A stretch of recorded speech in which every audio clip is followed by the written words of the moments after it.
Close your eyes for a moment and picture Canada in the 1950s. The streets are dusted with early snow, streetcars hum along their tracks, and the clink of glass milk bottles signals the start of a new day. Life moved at a slower pace, guided by simple routines and small rituals that shaped communities, traditions that today feel almost magical, yet quietly disappeared over the decades. Back then, everyday life had its own charm. Children circled toys in thick holiday catalogs like the Simpson Sears Wish Book. Families bundled up to marvel at Eaton's downtown Christmas windows, and teenagers spent summer nights under the stars at drive-in theaters. Phones were shared on party lines, rooftops bristled with TV aerials, and the Iceman delivered blocks of ice to keep food cold. These were not just conveniences. They were rituals, moments that connected neighbors, shaped childhoods, and marked the rhythm of daily life. But as the years rolled on, progress and technology quietly replaced them. Suburban malls, refrigerators, cars, and private phone lines slowly took over, leaving behind memories preserved only in old photographs, heirlooms, and stories passed down through generations. In this video, we'll explore 10 forgotten things from 1950s Canada, from the glamour of Trans-Canada Airlines to the quirky charm of the devil's face on 1954 banknotes. Each memory is a window into a world that existed decades ago, a world full of wonder, connection, and nostalgia. So tell us, which of these first 10 forgotten traditions sparks the most nostalgia for you? Did you ever experience the milkman's early morning rounds or ride a Montreal streetcar? And if you could bring back one thing from the 1950s, what would it be? Drop your memories in the comments. We'd love to hear your stories.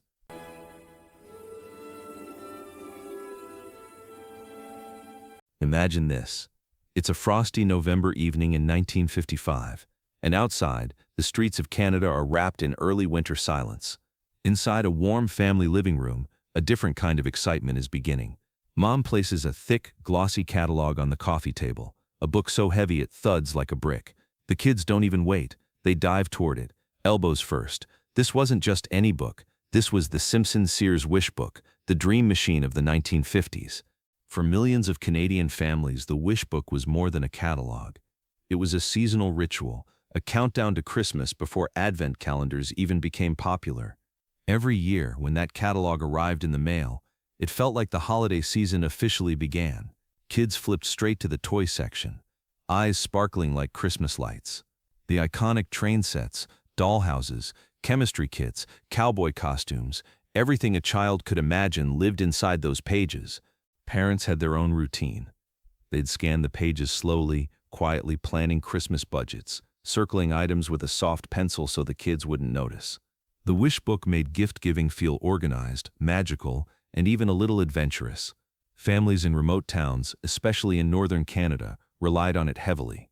One mail order could travel hundreds of kilometers to a house that had never seen a department store. And then there were the letters to Santa. Kids didn't just write a doll or a toy truck. No, this was the 1950s. They wrote the full catalog number, page number, and description to avoid confusion. Even Santa had to stay efficient. But like many beloved traditions, the Wish Book didn't last forever. So what happened? The fall began quietly in the 1960s. Suburbs were booming, cars were everywhere, and for the first time families could drive to big, bright malls that had everything under one roof. Walking through a store, touching the toys, and tasting the food court treats gave a kind of instant gratification a catalog simply couldn't match. Then came the 1970s. Big box chains grew, shelves expanded, and television commercials started doing the job that catalogs once did. Kids no longer waited for the mail. They begged for whatever they saw on Saturday morning cartoons, loud, colorful, animated toy ads that made everything look like the greatest invention ever made. But the biggest blow came later, the internet. When online shopping arrived, the Wish Book became painfully slow by comparison. Why flip through hundreds of pages when you could scroll an entire store in seconds? By the time Sears' digital competitors took over, Amazon especially, the magic of the Wish Book faded like an old Christmas ornament buried in the attic. Today, if you ask older Canadians about the Wish Book, their eyes soften, because it wasn't just paper, it wasn't just shopping. It was a moment in time, a shared memory of family, childhood excitement, and the feeling of waiting for something wonderful. It's a freezing December evening somewhere in the late 1950s. Snowflakes drift softly under streetlights, melting the second they touch your scarf. Families are bundled in thick coats, children wrapped like little snowmen, hands tucked into wool mittens. But they're not here to shop. No one is rushing to buy anything. They're here for one reason: Eaton's downtown Christmas windows. For decades, these weren't just decorations. They were events, the unofficial grand opening of the Canadian holiday season. When Eaton's unveiled its Christmas windows, it felt like the whole city exhaled at once, finally ready for the magic of December. Kids would press their faces against the cold glass, eyes wide, breath fogging the windows, and inside those glowing displays, a world that felt alive. Mechanical elves hammered tiny toys with perfect rhythm. Wooden reindeer bobbed their heads as if breathing. Trains chugged through miniature snowy villages, puffing little clouds of steam that seemed real to every child watching. Then there was Santa's workshop, brightly lit, warm, golden. Puppets and figurines moved with clockwork precision, creating a scene that felt straight out of the North Pole. Every year the themes changed, and every year families returned, excited to see what Eaton's had dreamed up next. For parents, these evenings were magical too, but for different reasons. After a long year of work and stress, walking hand in hand with their children, watching their faces glow in the reflection of the display, it was a moment of quiet joy, a reminder of how simple happiness used to be. Some families made it a tradition: dinner downtown, hot chocolate afterward, and at least one slow, lingering walk past the windows. Kids begged to return just one more time, as if afraid the magic would disappear if they didn't soak in every second. But like many beautiful traditions of the past, the story took a turn. By the late 1970s and into the 1980s, something big was happening. The suburbs were exploding. Shopping plazas and indoor malls were popping up everywhere, warmer, cleaner, easier to park at. Families who once traveled downtown for the holiday rush now preferred the convenience of suburban shopping centers. And with fewer people heading downtown, the crowds around Eaton's windows began to thin. Budgets at the big department stores tightened. What once had finance, engineering teams, artists, carpenters, and electricians now had to compete with cheaper advertising options. Flashy TV commercials replaced handcrafted holiday magic. By the time the 1990s arrived, the glory days were fading fast. The animated windows, once the heartbeat of Canadian Christmas nostalgia, slowly became just another memory, captured in old photo albums and grandparents' warm stories. Ask anyone who grew up in that era, though, and you'll see their face soften instantly. Because Eaton's Christmas windows weren't just decorations, they were a childhood experience, a seasonal ritual, a piece of Canadian winter that felt alive. They were a moment in time, a moment that no modern LED display or online ad could ever replace. If you're enjoying this nostalgic trip through 1950s Canada, don't forget to hit that like button. It really helps us keep these memories alive. And if you love diving into Canada's forgotten traditions, subscribe and turn on the notification bell so you never miss a story from the past. Share your memories in the comments below. Your stories might even inspire the next video. Summer nights in the 1950s had a rhythm all their own in Canada, a beat defined not by clocks but by the hum of car engines, the smell of popcorn, and the thrill of cinema under the open sky. As dusk settled and the sun dipped below the horizon, families and teenagers packed into their cars, windows down, hands clutching ticket stubs and paper bags filled with snacks. The destination, the drive-in theater, one of the most iconic symbols of post-war North American culture. Gravel lots stretched for acres, dotted with rows of metal posts, each holding a speaker that would hang on a car window, delivering crisp, tinny sound directly to the passengers inside. There was a charm to the ritual, the small clink of the speaker's hook, the anticipation of the reel spinning to life, and the quiet excitement as the first frames flickered on the giant screen. For teenagers, the drive-in was more than entertainment. The back rows became secret lounges, a private world tucked behind parked cars, where whispered conversations, shy kisses, and stolen glances felt timeless. Families experienced something entirely different, a night out that combined the magic of Hollywood with the intimacy of a car packed with loved ones. Popcorn bags crinkled, sodas fizzed, and the scent of French fries wafted across the lot. The drive-in was a shared cultural heartbeat, a summer ritual Canadians eagerly anticipated. But the very magic that made them iconic couldn't withstand the pressures of change. By the late 1960s and into the 1970s, urban growth began to encroach. Land values skyrocketed, making it more profitable to build condos, shopping plazas, or office spaces than to maintain a seasonal outdoor theater.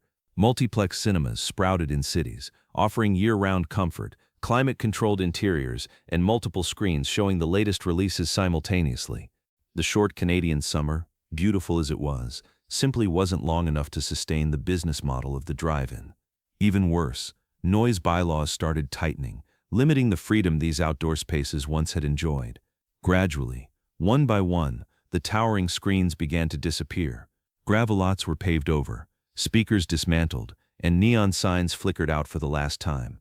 What remained were memories, the feel of a car packed with friends and family in a moment that felt bigger than the screen itself. For those who grew up with them, drive-ins weren't just places to watch movies. They were a canvas for summer stories, a cultural experience that mixed cinema, community, and freedom in a way indoor theaters could never replicate. Kids became teens, teens became adults, and those gravel lots became empty plots waiting for development. Yet the nostalgia lingers, echoing in old photographs, faded ticket stubs, and the stories grandparents share when recounting summers gone by. The drive-in theater might have vanished from the landscape, replaced by condos, plazas, and parking lots, but in the hearts of those who experienced it, it remains eternal. A symbol of summer magic, community, and a uniquely Canadian way of enjoying the movies. Before the hum of refrigerators could store a week's worth of groceries, the milkman was a fixture of Canadian mornings. As dawn broke, frosty glass bottles with shiny foil caps would appear on front steps, balanced neatly in wire caddies. Children would rush to see the thick cream line floating at the top, a simple delight that made breakfast feel special. Some families didn't even use cash. Small metal tokens were exchanged, a quaint ritual that tied neighbors together in quiet trust. The milkman's whistle, or the clinking of glass bottles, became the unofficial soundtrack of early mornings. Across town, across the country, daily deliveries brought freshness straight to doorsteps, an era when life moved at the rhythm of footsteps, wheels, and the soft murmur of community. But the world changed fast.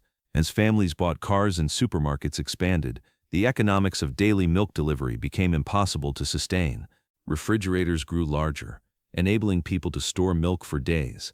Wax cartons and later plastic jugs replaced the elegant glass bottles, cheap and convenient, but without the ritualistic charm. The milkman's early morning rounds disappeared quietly, leaving only the memory of a simpler, slower-paced life, of children peeking at cream lines, neighbors chatting over tokens, and mornings that smelled faintly of dairy and snow. The milkman didn't vanish just from the streets, he vanished from the imagination of daily life. Today, when older Canadians remember him, it's with warmth, nostalgia, and a reminder that even small routines can define the character of a community. Imagine lifting a phone off the wall, expecting a private conversation, only to hear your neighbor chatting mid-gossip. That was the reality of party line telephones in Canada. These shared telephone circuits were cost-effective, especially in rural and suburban areas, but they came at a price: privacy. Every household had a unique ring pattern, 2 short, 1 long, for example, signaling that a call was for your family. But patience was a virtue. If someone else was talking, you had to wait. Listening to neighbors' conversations became part of life, sometimes amusing, often frustrating. Yet for decades it was how families stayed connected, shared news, and maintained ties in communities where telephones were still a luxury. Through the 1960s, telephone infrastructure modernized. Private lines became more affordable and increasingly standard. Gradually, the quirks of party lines, the eavesdropping, the waiting, the occasional accidental interruptions faded into memory. Families no longer needed to schedule calls or decode ring patterns. The luxury of picking up the phone and speaking freely, without an audience, became the new normal. Today, party lines are a relic of a bygone era, a reminder of a time when communication was communal, slow, and full of unexpected connections, a sharp contrast to the instant private calls we take for granted. Imagine walking down a Montreal street in the 1950s. The sidewalks are busy with commuters, shopkeepers, and children on their way to school. But the true rhythm of the city comes not from footsteps, but from a steady hum and clang, the sound of electric streetcars gliding past. Painted cream and green, these trams linked neighborhoods together, carrying passengers through winter's slush and summer's heat waves. The streetcar bell became the city's heartbeat. People timed their mornings by it, memorized routes by experience, and relied on it for work, school, and errands. There was a quiet poetry in watching the cars sweep through downtown streets, their movements choreographed like clockwork. Commuters nodded to conductors, kids waved at familiar faces on other trams, and the city pulsed with life in a way that only public transit could orchestrate. But all rhythms change. By 1959, the final Montreal streetcar completed its last run. Post-war urban planners envisioned a modern, car-first city. Buses were cheaper, flexible, and easier to reroute. Maintaining tracks through the ever-changing streets became cumbersome. Slowly, streetcar tracks were ripped up, replaced by asphalt lanes and rubber tires. Montrealers mourned quietly, aware they were losing more than transport. They were losing a piece of their city's character, a soundscape, a daily ritual. Yet progress rolled forward, reshaping the urban heartbeat. The trams are gone, but their echo lingers, a reminder of a Montreal where the city's pulse was metal on rail, steady and familiar.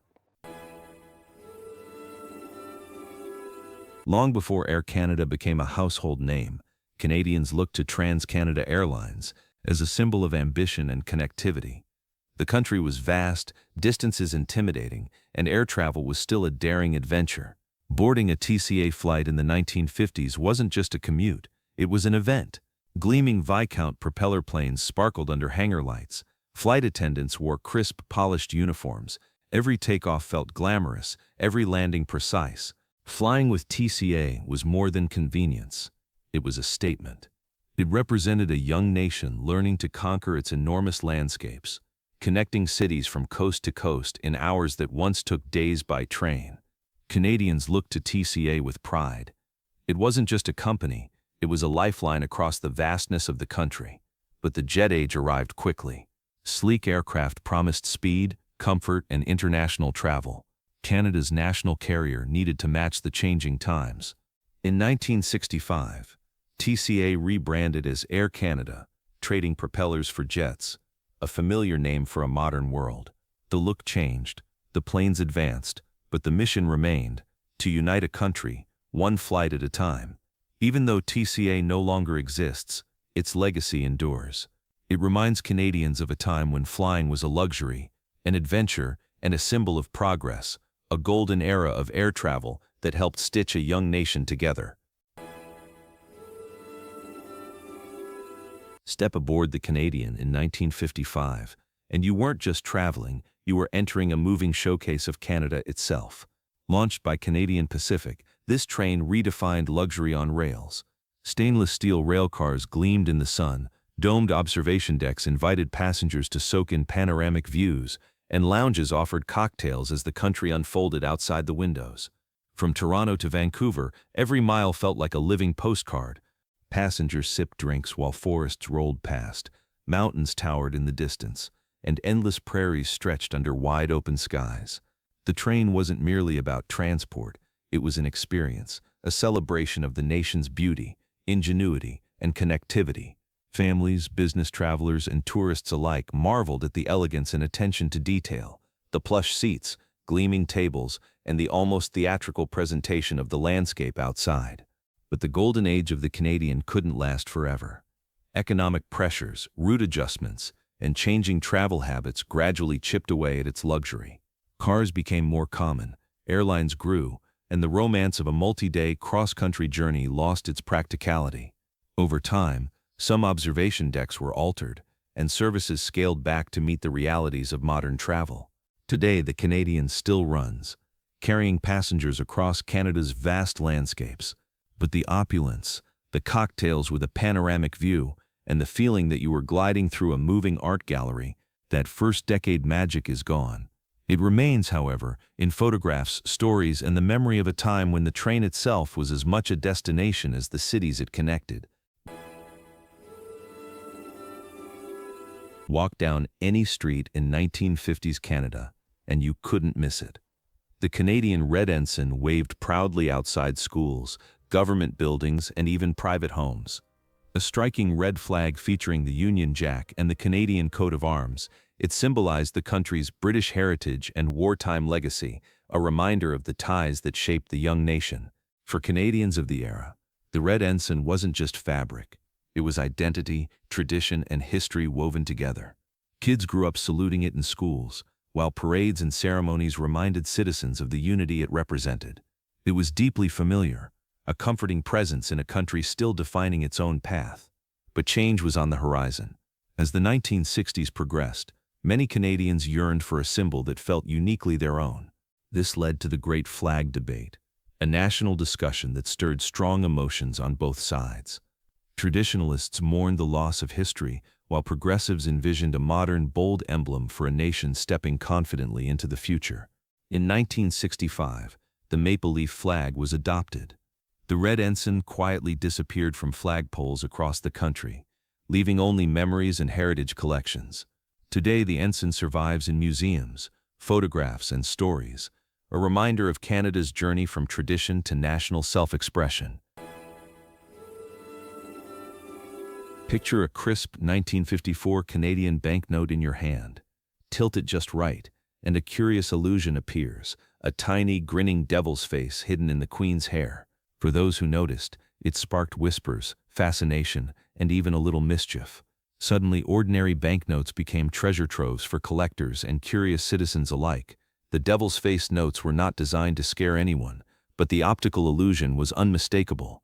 Canadians talked in hushed tones about the secret figure, trading observations and comparing discoveries.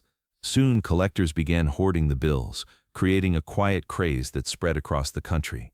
The Bank of Canada, however, was less amused. The illusion, while accidental, was a problem for official currency. They redesigned the portrait, softening shadows and removing any hint of the hidden figure. Early prints were systematically pulled from circulation, leaving only a handful of devil-faced notes in the hands of collectors. Today, the 1954 devil's face is a quirky footnote in Canadian currency history, a playful reminder that even the most official, mundane objects can carry hidden surprises. It's an enduring symbol of curiosity, accidental artistry, and the stories that everyday items can tell about a nation's past.